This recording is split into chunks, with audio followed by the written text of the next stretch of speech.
Hey guys, welcome back to Young Americans Abroad, your best place for weekly content on young American soccer players playing overseas. My name is Austin. And my name is Patrick. And guys, welcome to the show.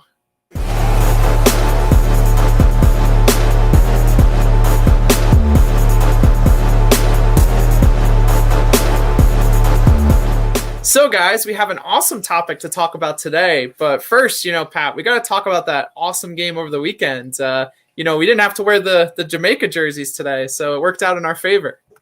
Yeah, fortunately, we did not have to wear those Reggae Boy jerseys, even though they were pretty clean, but not as clean as the U.S. jersey. And also, I was sweating there a little bit, but lucky that our boy Hoppe pulled out a goal there to send us to the semis. Yeah, it was not nearly as action-packed of a game as I think we were both wanting and expecting. But we liked the roster that Greg Berhalter threw out there. We had our moments in the game. I don't think it was a boring game by any chance, but it just was not as exciting as I guess I thought it was going to be. But at the end of the day, like you said, Pat, we got the job done, got the result we needed. I think Jamaica was going to be the toughest team we faced in this tournament, maybe besides Mexico. So it's a good win for the boys. It feels good to be getting another quality win. It does feel good, and we're one step closer. And they put the pressure on us right away, and that was almost a disaster within 20 seconds, Austin. I was like, oh no, here we go. This is not looking good. But to his credit, I would say Berhalter made fairly good adjustments there in the second half, especially. Brought in some other players that I was surprised that made a fairly good impact. But nonetheless, a win's a win, Austin, and that's all you're going to remember is that Hoppe goal. That's right. Yeah. And he played great too. So, it just was, it wasn't just that goal for him on the day, but like you said, that'll be the thing we remember. So now Pat, we face Qatar on Thursday, right? In the semifinals. Yeah. So, we get to see, how that goes. And then, we would face either Mexico or Canada in the final. So shaping up to be a good end to this Gold Cup here. Yeah, it'll be summer. Austin. Unfortunately, for all you fans, we are not going to be buying Qatar jerseys and wearing them. So just want to throw that out there. Yeah, definitely don't expect us rocking the maroon and white anytime soon. Right. So, so I guess with that, Pat, we should talk a little bit about what we're gonna get into today, and that's taking a look at the the striker position currently for the USMNT. And we're going to give you guys our top 5 right now for the striker position. And I think we got some good picks, Pat. I know we went a little, maybe a little controversial, but we'll find out on, when we release this video. Yeah, exactly. I think that's something we need to do just because it is really wide open, Austin. I mean, it is anybody's for the taking. This could change a few weeks down the line, a month, who knows? It really is open. But I guess to get things started here, we're coming in at number 5, Austin, with a surprise, I think.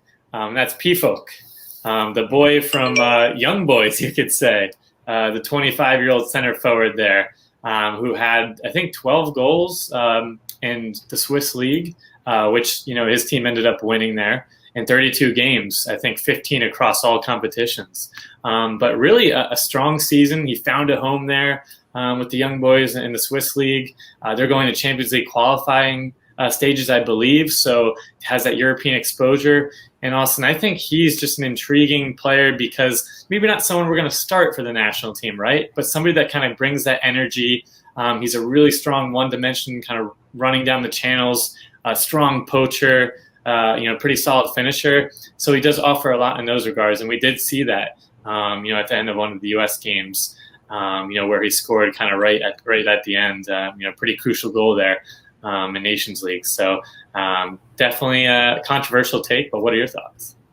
Yeah, and I think at 5, I think it's, I think there's some strikers better than him in the pool right now. And I think, this spot's warranted in my opinion. Like you said, he's more of a one-dimensional striker. He's got that good frame. He's good in the air. He is a poacher, again, like you said. But he doesn't provide you with some of those other assets that other strikers in our pool also provide. And that's, getting back, playing some of those, one-touch passes and being a little bit more technical with his feet. So, yeah, I think he's a player, kind of like you said as well, Pat, that's going to provide us depth And I think he's also a player that could get streaky. He's off to a great start this year, scored 2 goals and had 1 assist in, Young Boys' first game of the season, first actual game of the season. So off to a great start, signed there permanently now. And I think he's someone that could definitely, rise up this list and kind of climb up in the next 12 months, which is exciting. Yeah, absolutely. And he's only 25, kind of right in that prime age there. Definitely exciting time. And now that he has some stability, again, I think, like you said, it's going to be really based on, his form. He has had some times in the past where he's gone quite a few games without kind of an impact goal or assist, but then he'll just burst out for 2 or 3 here and there. So kind of exciting to see him put more consistency together in his game. And I think that would, translate very well to the national team if we need to call on somebody the 80-plus minute to make a huge impact. Yeah, I agree completely. So going to number 4, we have a player that I'm really excited about and one that I think might be a bit of a curveball to some people on this list, but I'm really excited about him, and that's Folarin Balogun. So if you don't know, Folarin's an American-English dual-nap prospect for us and currently plays with Arsenal. And he's really, in my opinion, an all-around striker, someone who, has good pace getting into the box, makes really intelligent runs, also can combine with players getting back into midfield. And I think he's just, he's destined to have a really good season with Arsenal this year. He got on the field last year for them, scored 3 goals and had 1 assist in 8 first-team games, and also made his European debut over in the Europa League. So, I think when you look at in terms of like striker prospects, I think Balogun is right at the top of the list, for the USMNT. I think Ricardo Pepi is really starting to, kind of climb that list and really put his name up there with him. But I just love what Folarin brings. He's a 2-footed player. He's someone, who's just looking very comfortable with the ball, is a real good, consistent finisher at the youth level. And is in a great, situation at Arsenal. That Arsenal front line is kind of wide open right now with some injuries, lack of form as well. So I don't know, Pat. I'm really sold on what Folarin brings, and I think he's someone that if he can, if we get him to commit to us, could be right there in that pecking order, and be on that World Cup roster for 2022. Yeah, definitely an interesting take, and having Nigeria and England there, definitely a lot of competition, especially as his value rises here. But yeah, Austin, such an interesting situation with Arsenal, just because as before he signed that contract and was rewarded, for his well-deserved play, there was a lot of speculation of where he was kind of going, kind of floated in and out of different rumors. We weren't really sure what was going to happen, but it looks like Arteta and the team has sold him kind of on his career trajectory there, what he can really accomplish. He'll be getting hopefully some more minutes here, really being able to make an impact. And I think that will just be fantastic because anybody playing even, coming off the bench as a substitute or different cup games or various tournaments, right, for Arsenal, that will definitely leapfrog a lot of, attackers and strikers in the pool. I mean, that's still, it's not a Man City, but, they're still a top club and the best league in the world. So that you could argue. So, yeah, I mean, yeah, like you said, Austin, I think he just offers so many unique factors and can do more than just one thing that you need in the forward. So just kind of a solid all-around game. Yeah, and I think he's another player that, is just going to keep, climbing up this list and really putting pressure on some of the guys, we're going to talk about here in a little bit. And I really think, and maybe this is just me being the optimist, but I really think he's going to play for America and play for the USMNT. I just think looking at, the players England has right now up in that, the forward position overall, whether that's, wingers, strikers, because Folarin can, kind of play outside at times as well. I just think there's so much quality and quality and depth as well that it's not going to be an easy road for him to break into that team. And, even if he does get a few caps here and there, I think, building something a little bit more special, in my opinion, with the USMNT is also going to be, very appealing to him. And Yunus Musa is another player he's played with growing up. So I think if we can get Agent Eunice on the case over there in England, then that'd be pretty nice. I like that, Agent Eunice, and I mean, who wouldn't want to join kind of ride we're on right now, that wave that the U.S. men's national team is really developing, and just a lot of guys there, applying their trades in Europe to successful clubs, and I think Balogun will, really respect that. So hopefully, we can sway him, Austin. It's true. I'm personally not the best salesman, but I'm sure there's others that can do it out there. So, I guess shifting over to number 3, we kind of went back and forth, to be honest. Ooh, we did. We did. I ended up settling with Daryl Dike at number 3 here. So, the 21-year-old center forward there for Orlando has had quite the rise, Austin. Obviously breaking out with Orlando City, going on loan the past season here, I think in January, to Barnsley, where he had kind of that fairy tale run, honestly, with 26 games played, 11 goals scored. That playoff run so close, but just short to get into the Premier League with Barnsley. And he was still a hero there in England in the Championship, and really brought a lot of eyes to him with his physical play, his goal scoring ability, just being able to bully people, which is what you need to do in the Championship. It's so grueling over there. So definitely offers a lot in terms of the physicality of his game, some of his finishing. And then I think there's certain areas, again, that he needs to improve on with, from the technical aspect, his first touch, kind of fades in and out. You could see that, especially in Jamaica, when he wasn't getting the service, really did not make an impact at all, honestly. And again, that could be, midfield distribution as well. But he definitely doesn't do as much tracking back, or has that kind of pace to, with the build-up plays. He's kind of that true poacher, or with that strength to be able to hold up and spring the forwards and the rest of the team onwards. So what are your thoughts? Yeah, and I like Daryl Dike. I think he's going to have a great career. Really be a player that we're going to come to rely on, because I just think he fits the CONCACAF, style so well, right? Like, we need a big player up top who can kind of bully people around at the back, and put the ball in the back of the net as well. Obviously, he hasn't.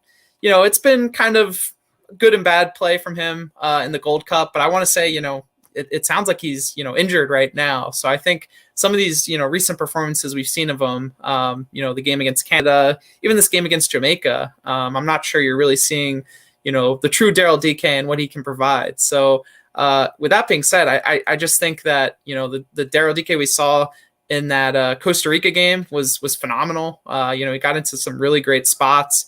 Even the DK we saw, on Barnsley, and the things he was able to do over in England in half a season. It's a grueling league, and a pretty big situation to walk right into, and really stand out from day one. So I'm excited, Pat. I think when you look at his trajectory over the past year, he just made his MLS debut a year ago. So right. I think he's still gonna climb that ladder and be even better than the player we see right now. And I'm excited to see where he goes. I don't think he's going to stay in Orlando City past the end of this season. I guess we'll have to see what they want to do with him, how much money they'll be willing to get for him. But I don't know. I think if he can land himself in a really good position where he can play consistent minutes, really challenge himself in either a really good league or for a really good team, in a league that's outside the top 5, I think it's going to be a win-win for him, and he's going to be one of those players that's consistently getting called up, and someone that will be challenging for that number 1 striker position. Yeah, definitely. It's it's so wide open, and he could easily leapfrog, others, but yeah, he just offers so much, Austin, and his growth and his rapid rise has been unbelievable. So I'm really excited to see as the years go on. I mean, he's so young still, and see how the season finishes out in Orlando. Let's hope he gets kind of healthy there, a little bit more rest, and then, like you said, that move to Europe I think will really propel him. You can see with his interviews how much he learned over at Barnsley about the game, the pace, the style, everything, training in and out. It's just a whole another animal, to be honest, over there. And I think DK will really reap the benefits of being that next American abroad. That's very true. So this is where it gets interesting, doesn't it, Pat? Right? We got 2 positions left in our top 5. So, drum roll, I guess. Who's it going to be at number 2? And we're going with Josh Sargent. So this will be maybe a surprise to some, but obviously, we know Josh Sargent now. He's been around the full national team for what, Pat, a little over 3 years. He's been at Bremen now for a little over 3 years as well. Been that long? Yeah, it's been that long, surprisingly. He's 21 now. And again, like some of these other strikers, he provides a lot of good qualities. He has a good frame. He's pretty strong for a striker, has some great stamina, does some great work tracking back defensively. But his biggest weakness, which is, what you need as a striker, what needs to be your strength, is his finishing and his runs into the box. It's just not really there for him right now. And obviously some of that can be attributed to the situation going on with his team. Obviously they were just relegated and they haven't had, the best past few seasons, not too many chances coming his way. But I don't think it's all, we can all say that's what it is. I think he needs to kind of get into a better situation, a better club situation, in my opinion. And, I think we'll really see what he can provide as a striker. So with that being said, Pat, he scored 7 goals last year in the Bundesliga and had 3 assists in 37 games. We saw him in the Nations League. He did a lot of good work tracking back, but his biggest flaw was just being out of position in times when we needed, a striker in the box, waiting for service and, helping provide options for our wingers getting forward and even our wingbacks getting forward, with Serginho Dest and Anthony Robinson, even Reggie Cannon when he was on the field, providing good crosses into the box. A lot of times Josh wasn't there. So I think for that reason, he's number 2 on this list and not number 1. And I'm curious to kind of get your feedback, Pat. Yeah, definitely. And I think just to start, resonated with me there what you mentioned in terms of the club situation. Maybe it's certain habits or even Berhalter direction or just again inexperiences as he gets more caps under his belt. But yeah, not being in that 6-yard box, being that poacher, kind of getting out of position. Has had to do so much for club and one of the most active in terms of sprints and distance covered there. Where yeah. I don't know if it's something developed. I don't want to speculate, but with that being said, he is somebody that offers so much in terms of not to compare him directly to Firmino, but somebody that again has been criticized. Not your traditional striker there, your poacher, but obviously he has some clinical finishes, but his true strength with Liverpool has been his pulling defenders, very intelligent with his runs and purposeful with his movement. Just being able to pull out center backs. You've seen Sargent do that in the past to free up space for our other wingers and attackers. So again, maybe he's not in that spot, but he does offer kind of a unique, number 9, you could say. It's a very unique way that in style that he's used to playing. So I think that is something that, he offers that's different than the rest of the pool. And then, some of his technical skill as well. Obviously he does have those errant passes from time to time, but he does have a very strong, technical skills compared to a DK, you could say, to compare.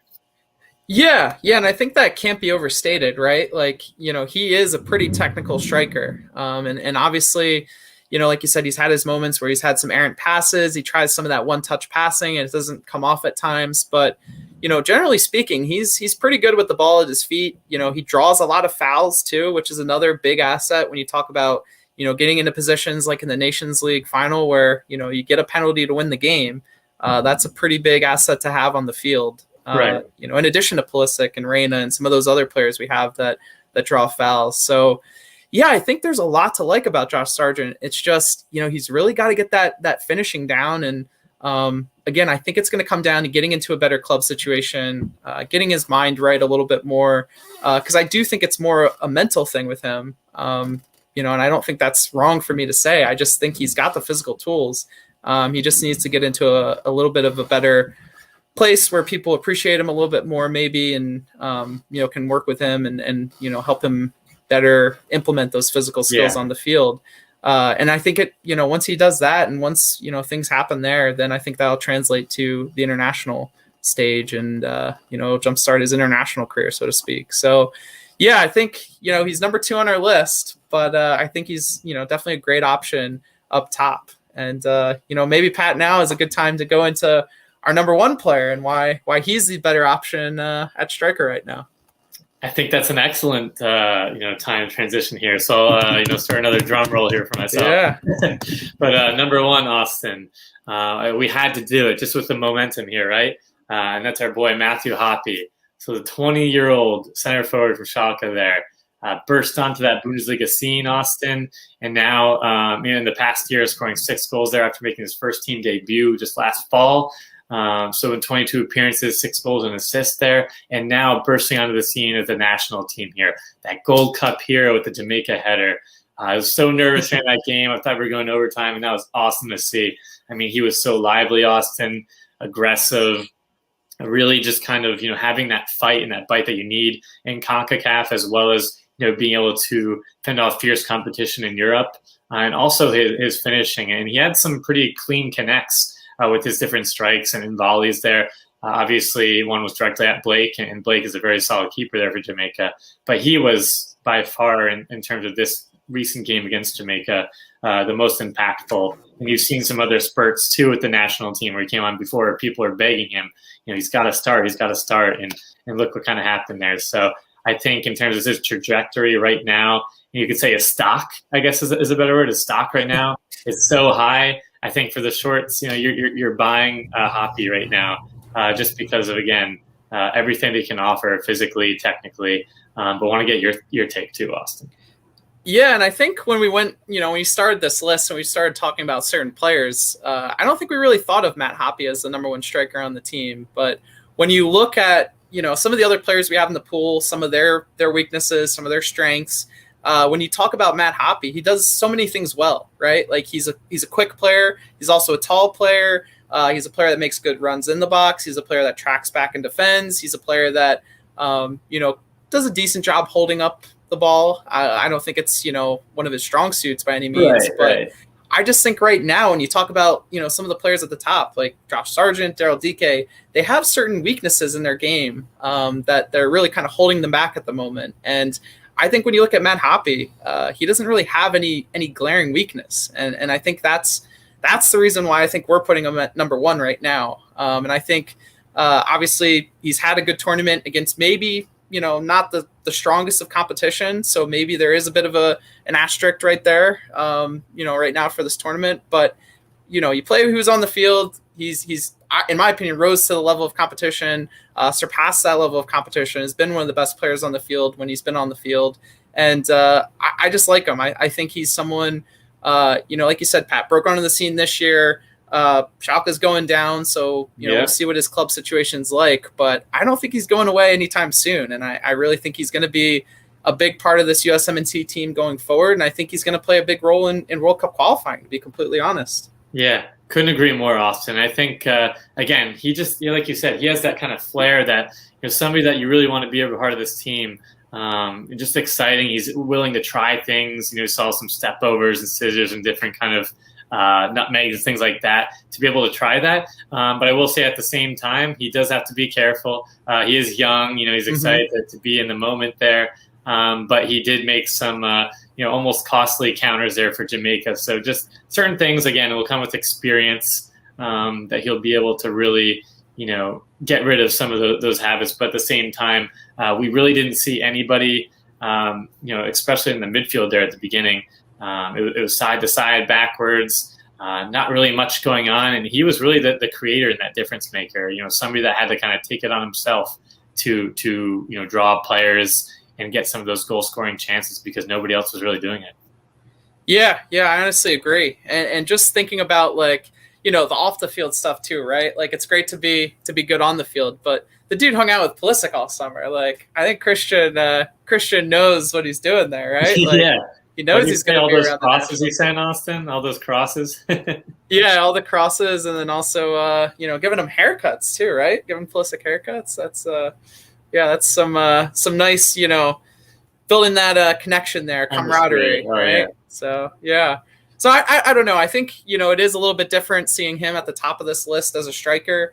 I think that is his main position. So maybe it's not so weird. But I just think, I love what we've seen so far this Gold Cup. Love to see it in that World Cup qualifier coming up, in September in that round of World Cup qualifiers. Would love to see him kind of, in that first team and leading the line, to be completely honest. I think it'd be a lot of fun. So yeah, I guess, right, Pat, give us your takes, on social media when we post this, or in the comments below. Let us know who you think, should be on this list. I guess we could go real quick into some players we thought should be on this list. But we don't, I guess, want to belabor the point. But yeah, no, absolutely. There definitely were a wide variety of players that we could have had on. I think Giassi Zardes is one that we talked about, Austin. We just couldn't do it to you guys. We had to save Jossi's name for another video. Yeah, we unfortunately couldn't do it to the guys, and then even somebody that I was thinking, but more of a winger, but we didn't really talk about, but Morris maybe. Just Jordan Morris, yeah. Again, recovering from that horrible injury, but what were some other players you thought, Austin? Yeah, I think Tim Weah as a striker is really interesting to me. Makes some great runs, really athletic. We haven't seen him too much there, and I think that's more a byproduct of where he's been played at his club team Lille. Right. The other one that's been rising up the ranks in MLS and is really starting to put everything together, looking really confident, really calm on the ball, is Ricardo Pepi. He's only I think he's turned 18 now, right? So I think he's going to be 19 later this year, or maybe early next year even. Right. But he's someone that honestly has a very high ceiling and really could be in that picture even come World Cup time. Some rumors going on, Austin. There's some rumors. Yeah, that's true too. And then a few other quick shouts, Pat. Our boy Andrea Novakovic. We'll see what kind of season he has in Serie B over there in Italy. But has really put together 2 good years in Italy. And really is a player that maybe we should look at some point. Yeah. And Nick Gioacchini, I thought he's played okay in this Gold Cup. I don't think he's played bad by any means, but he hasn't been one of the main guys for us. So he's got a lot of time left as well. Still very young, but just a few shouts there. Yeah, no, great shouts. And I think with that being said, it's just the team it is wide open, Austin. That's why you can make an argument for everybody. And next month, again, somebody could leapfrog on the list, and it really is just a wide open race. And we need somebody to capitalize, just because World Cup qualifying is right around the corner here now. Potentially the World Cup, we have a lot going on, and we need somebody, at least 1 or 2 set, definitive attackers there that are going to kind of take charge and lead the way. Very true. So, again, comment below on this video. Let us know what you think. Let us know what strikers you think should be number 1. Give us your takes. And, always like this video and subscribe to our channel down below. Yeah, and don't forget, debating the strikers there, that hilarious to make a post. Check out our social media, Instagram, Twitter. We're always putting out great content for you all. And we also launched our merch store a few weeks ago, so go check it out. We got some cool designs up there, and we're gonna have some more later this month. So make sure you keep an eye to that. Any profits help us out as well. To help us do this. So we appreciate that support, and Yeah, we definitely appreciate the support there for the channel. And you saw Austin's 2026 or bust there, but even earlier here, we have a lot going on. That striker debate, the Gold Cup, maybe not knocking on some wood. We'll get a trophy there, Austin. But a lot of things just building to one thing. That's right, and that is one day the USMNT will win the World Cup.